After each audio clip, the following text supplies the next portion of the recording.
पर हजरतगंज कोतवाली में मुकदमा हो गया है, उन्होंने मदद मांगी है। किससे? मेरी मदद करें। नहीं, हम सब लोग मदद कर रहे हैं उनकी, हम सब लोग मदद कर रहे हैं। देखिए,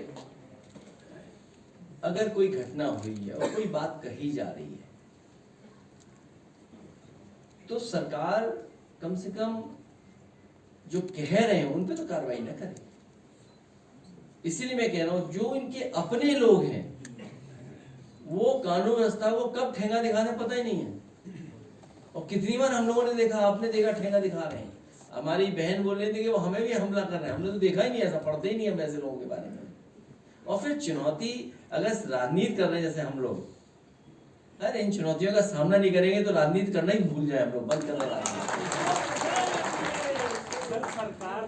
इसलिए क्योंकि राजनीति कर रहे हैं तो एक बड़ा सपना लेके कर रहे हैं। और सोचिए आप, हम लोगों का विजन देखिए आप, हम लोगों ने हवाइया उतारा सड़क पर, अब मुख्यमंत्री तैयारी कर रहे हैं कि रात में भी उतारेंगे। देखिए हमारे काम का असर देखिए। और मैं आपसे कह रहा हूं ये हाइब्रिड मॉडल इतना बढ़िया है कि भारतीय जनता पार्टी के जितने मॉडल होते हैं वो कुछ न कुछ लाभ या करप्शन के मॉडल होते हैं। ये हाइब्रिड मॉडल से जो सड़क बन रही है, आप, मैं दावा कर सकता हूं, आप मुख्यमंत्री जी से पूछो जाके ये हाइब्रिड मॉडल क्या है, वो बता ही नहीं पाएंगे।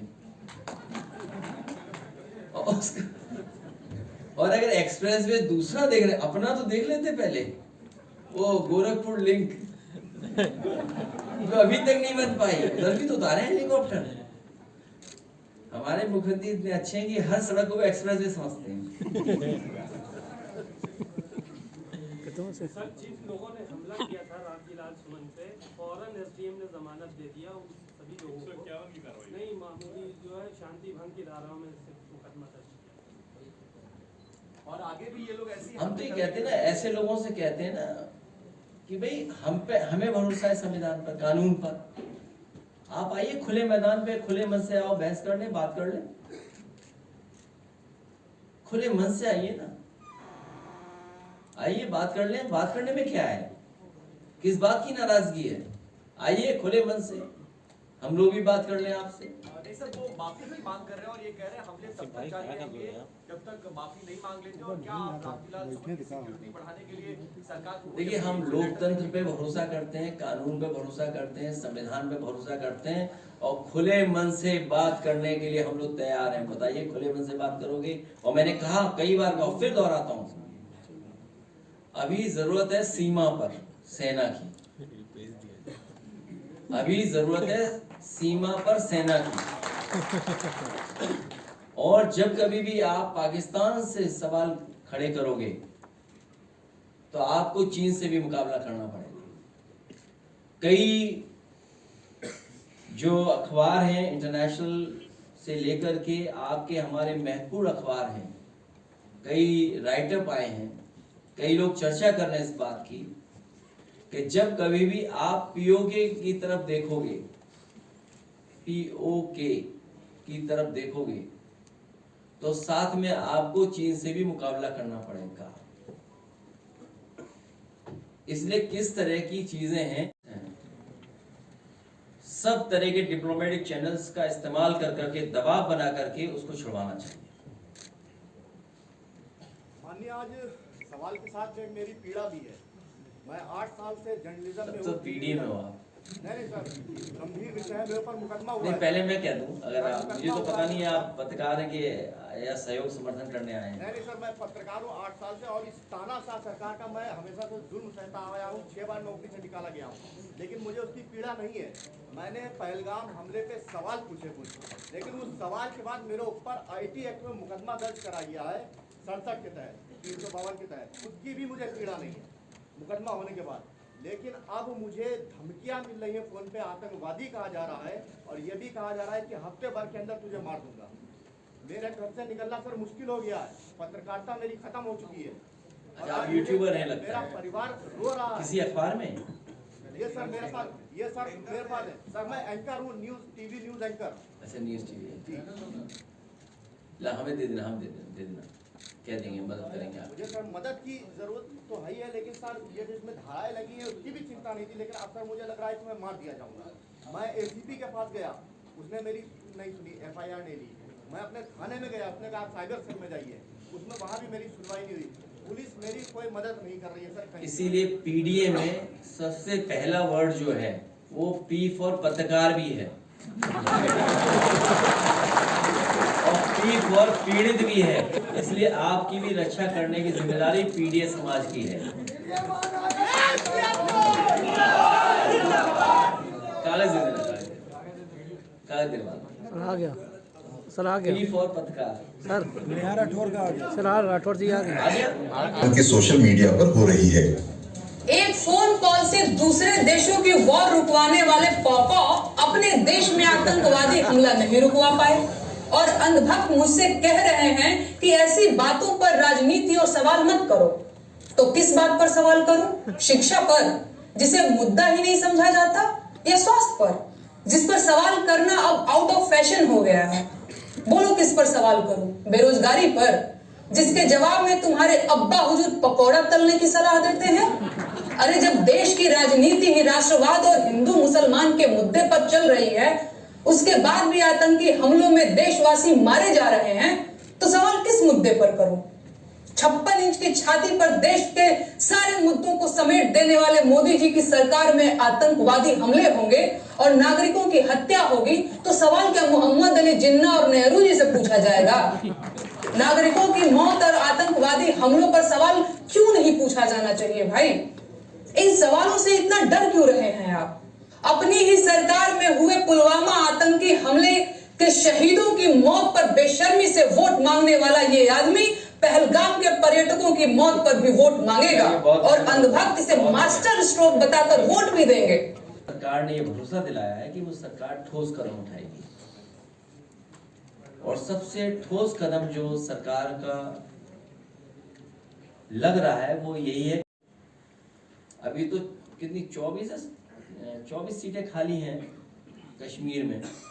मैं सेना से कहूंगा कि 24 सीटें भरवा दो कश्मीर की, जो सेना यहाँ घूम रही है।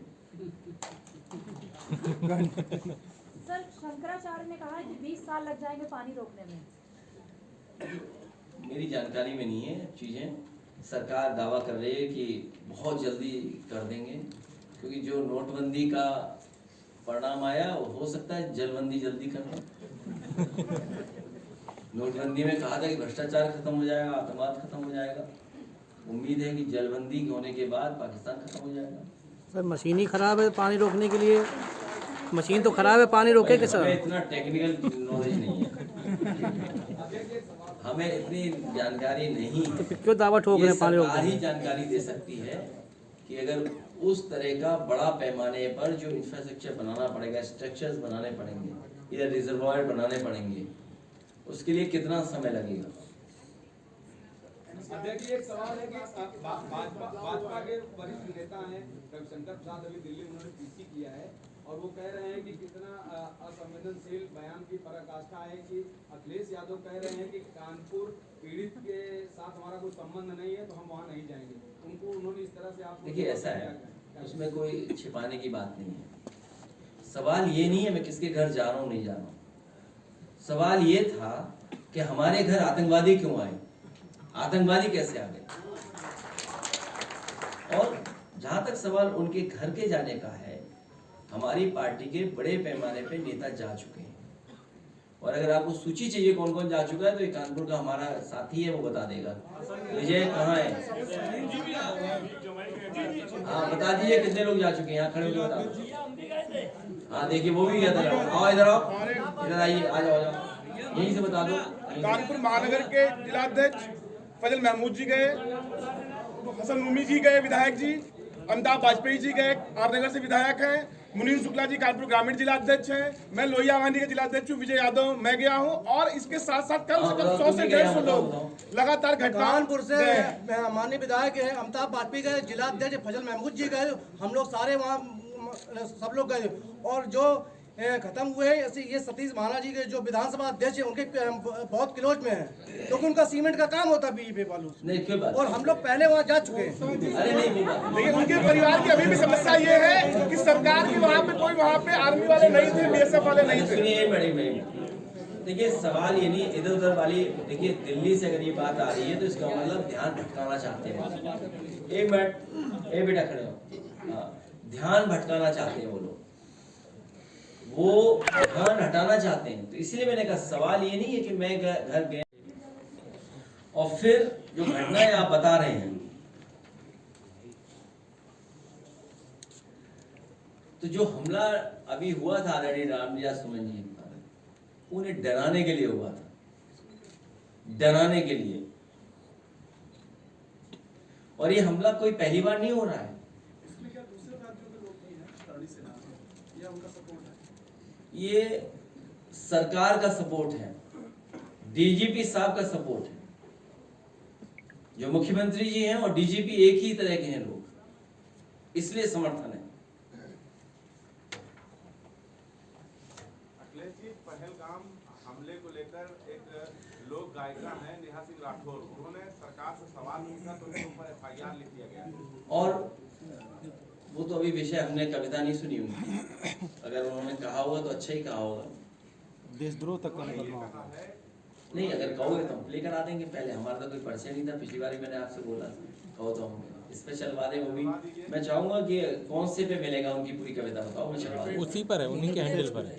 उनके हैंडल से नहीं चलाएंगे, किसी न्यूज चैनल से चलाएंगे। मुझे लगता है आज तक ने बड़ा अच्छी कवरेज दी, और वो इस बात पे आज तक वाला दिखाई, यूपी तक बीजेपी सरकार में पीडीए की जातियों पर चुन चुन करके हमला हो रहा है। बीजेपी की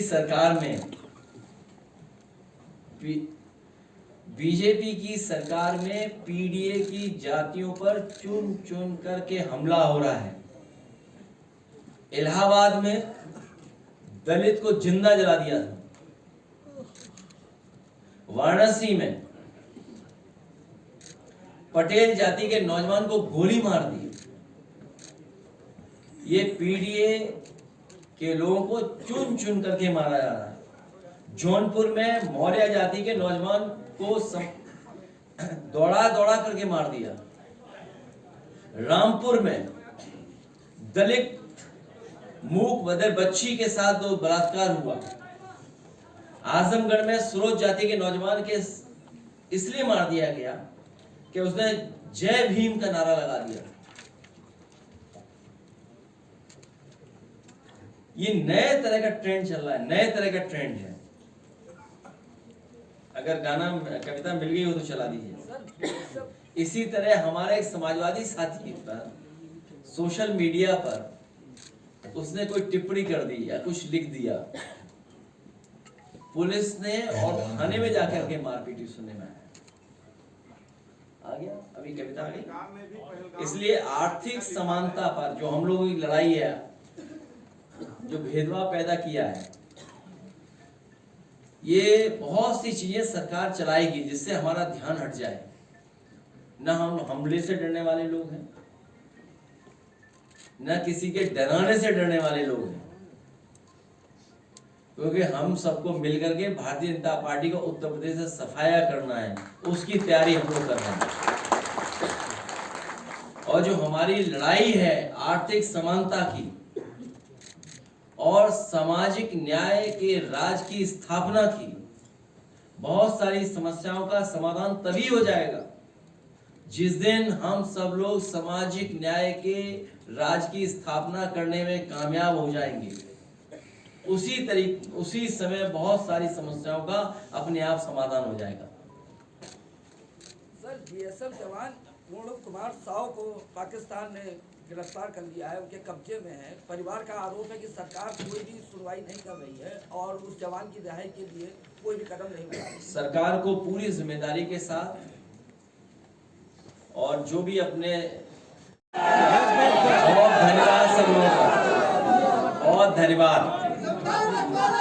ये ऊर्जा इसलिए भी है कि डॉक्टर राम मनोहर लोहिया जी के नाम का ही ये संगठन है, लोहिया वाहिनी। और दूसरा एनर्जी इसलिए ज्यादा दिखाई दे रही है कि उनका रंग लाल है ड्रेस में। अभी तक तो हम लोग कैप पहनते थे, लेकिन अब आप देखोगे तो इनका जो शर्ट का रंग है वो भी लाल है। हालांकि कई संगठनों पर डंडा भी है, हम किसी को डंडा नहीं देना चाहते, क्योंकि हम लोकतंत्र पर, कानून पर और इस देश के संविधान पर भरोसा करते हैं। आज जो हम लोगों की बैठक हुई है, युवाओं से जुड़े मामलों पर और युवाओं के सामने जो परिस्थितियां हैं और राजनीतिक जो संगठन के माध्यम से हम लोगों को काम करना है, उसको लेकर के बहुत सारे हमारे लोहिया वाहिनी के साथियों ने सुझाव दिए हैं। यहाँ पर जो बात हुई है वो यही फैसला लिया है कि बेरोजगारी को लेकर के, घटती नौकरियों को लेकर के, योग्यता अनुरूप काम की कमी होना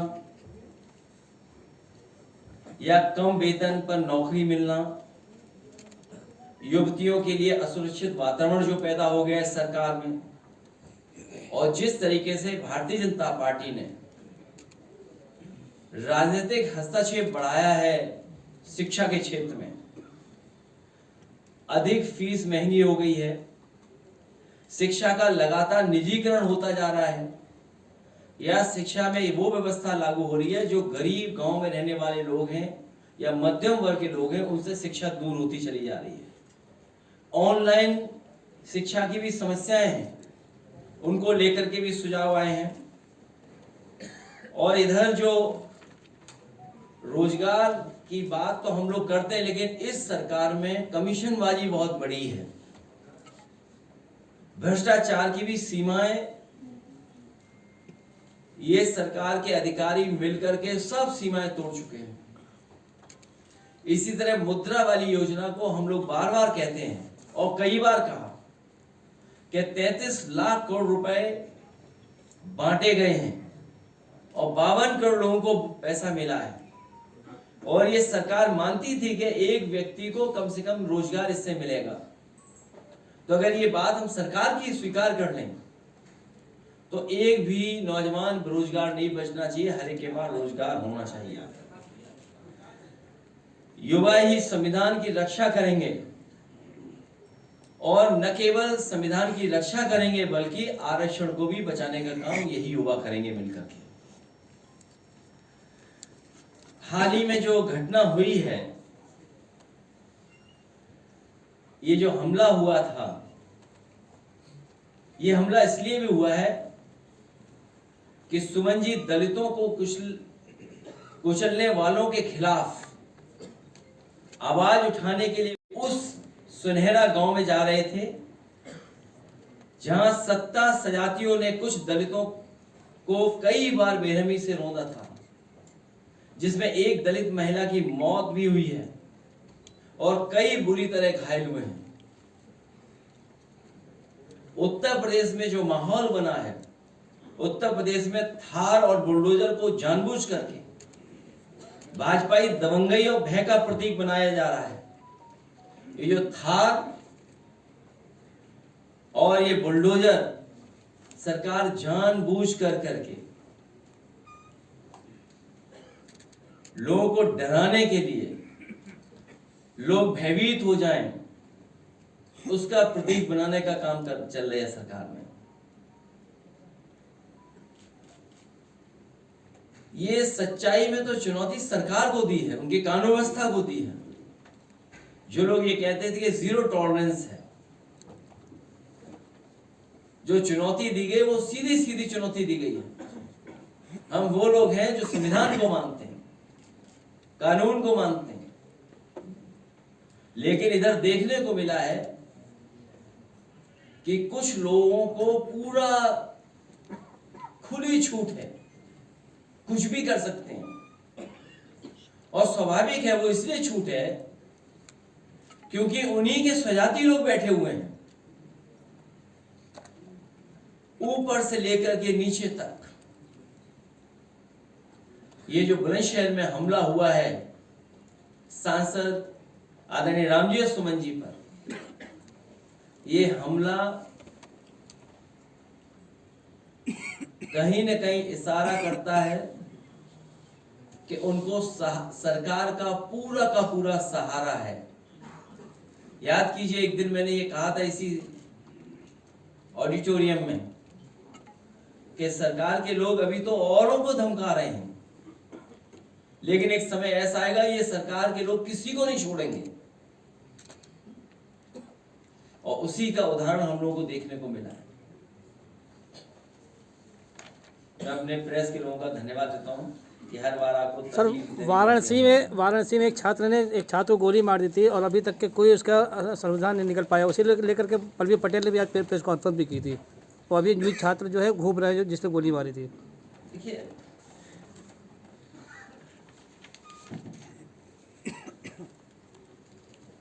मैंने डेटा दिया था आपको,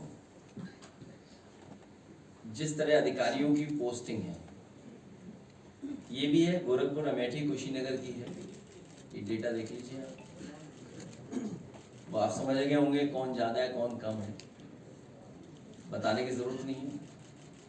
अभी मैं कुशीनगर होकर के आया था, जो मुझे जानकारी मिली है वहां से, IPS PPS अधिकारी कुशीनगर जिले में पीडीएस समाज का केवल एक है।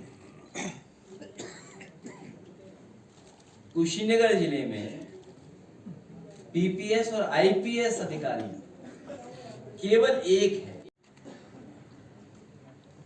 हम समाजवादियों का पूरा समर्थन है उनके जलबंदी के लिए। उसी के साथ साथ हमारी मांग है कि शहीद परिवारों के सदस्यों को, उनके परिवार को 10-10 करोड़ से सरकार मदद करे। साथ ही में सरकार उनके परिवार के एक सदस्य को सरकारी नौकरी दे।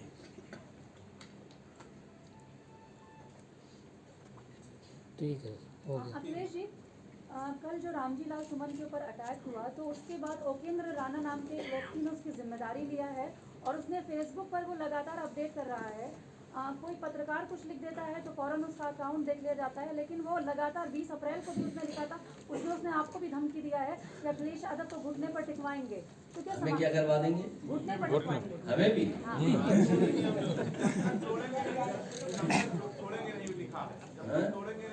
जो प्रमुख है उन्होंने लिखा है। देखिए, सच्चाई तो ये है कि ऐसे लोग सरकार को ठेंगा दिखा रहे हैं उनकी कानून व्यवस्था। क्या है कानून व्यवस्था में? इसका मतलब जो व्यक्ति ये बोल रहा है, चुनौती दे रहा है, वो हमें चुनौती नहीं दे रहा है, वो मुख्यमंत्री जी को चुनौती दे रहा है, डीजीपी साहब को चुनौती दे रहा है, वो हमें चुनौती नहीं दे रहा है। हमारे लाल शर्ट पहने वाले लोगों को हमने शांत किया हुआ है।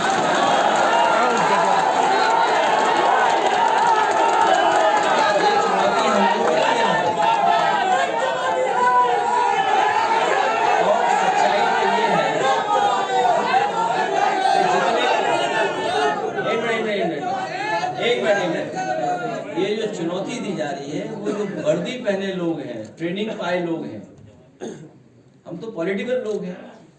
ये चुनौती हमें नहीं मिल रही है, ये चुनौती मिल रही है वर्दी पहने हुए ट्रेन लोगों को। ये चुनौती उन्हीं लोगों को मिल रही है। ये चुनौती मिल रही है डीजीपी साहब को, चुनौती मिल रही है मुख्यमंत्री जी को।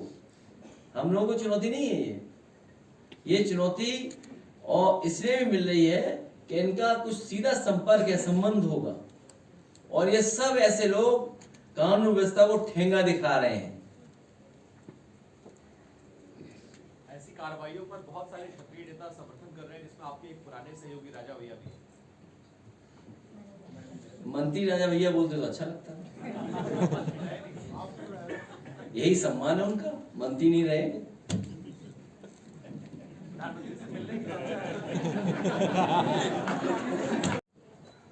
और सुनने में आ रहा है, जो उनके परिवारों के सदस्यों से सुनने में आ रहा है, जो और प्रदेश के जिनके परिवार के सदस्यों की जान गई है उनसे सुनने में आ रहा है, कहो तो उनके वीडियो में चलवा दूं।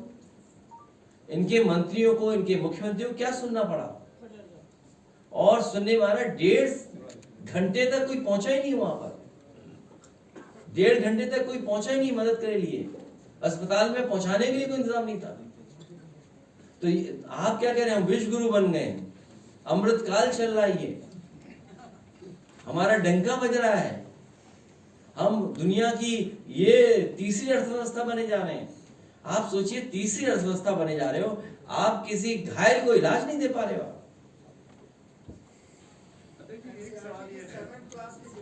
एक सवाल ये है कि सुप्रीम कोर्ट ने अभी हाल में ही कहा है राहुल गांधी को लेकर, वीर सावरकर को लेकर कि इस तरह की स्वतंत्रता सेनानियों पर टिप्पणी नहीं करनी चाहिए। समाजवादी वीर सावरकर को क्या मानते हैं? देखो, ये विषय बहुत लंबा है।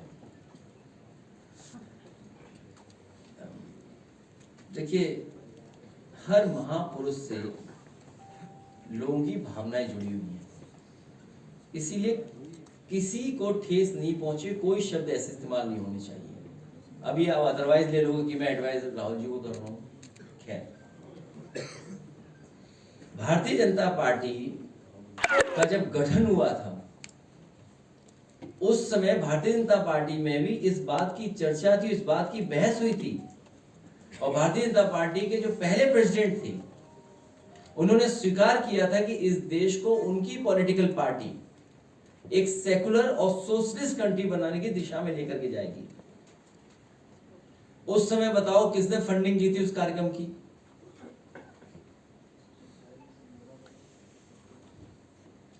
तो जो लोग सेकुलर और सोशलिस्ट कंट्री बनाना चाहते थे, आज बताइए वो कम्युनल हो गए कि नहीं हो गए? कितने कम्युनल हो गए?